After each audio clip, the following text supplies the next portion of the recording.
Good morning mga ka-OFW. Itong araw nga pala ay surgery ko sa Gulf of Asia Clinic. Kasi meron akong cyst sa ilalim ng tinga ko sa ibaba na part.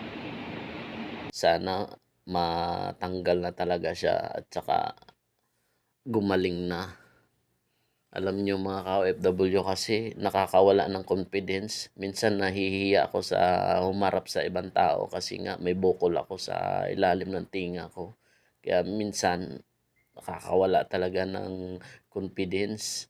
Nahihiya talaga ako. Kaya nagdesisyon na talaga ako na ipa-remove na talaga siya. 2 days nga pala yung processing ng requirements ko at mabuti na naman natapos ko na. At dito na nga, naturukan na ako ng anesthesia dito para sa pamanhid, para hindi ko maramdaman yung sakit mamaya. Dalawang anesthesia pa lang tinurok sa akin dito. At ayun na nga, natapos na yung surgery ko dito. Wala man lang akong naramdamang sakit. Pero paglabas ko, within 10 minutes, masakit na siya. Dito nagpasalamat ako sa kay Doc dito. Salamat Doc. Sana po marami pa kayong matulungan at sa assistant nurse niya, salamat din. Yung doktor ko pala ay from India po.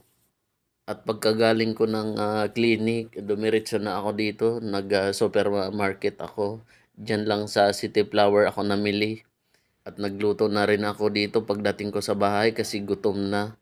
At kailangan ko talagang uminom ng gamot kasi masakit na talaga siya.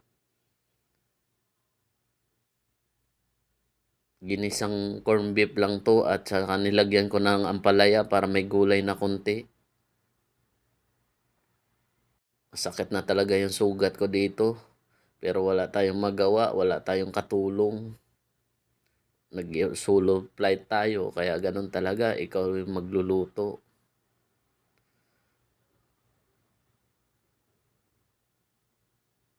At yun na nga, natapos ko ng magluto. Kakain na tayo mga ka-OFW. Yun, medyo masakit pa talaga masakit yung ano natin, sugat.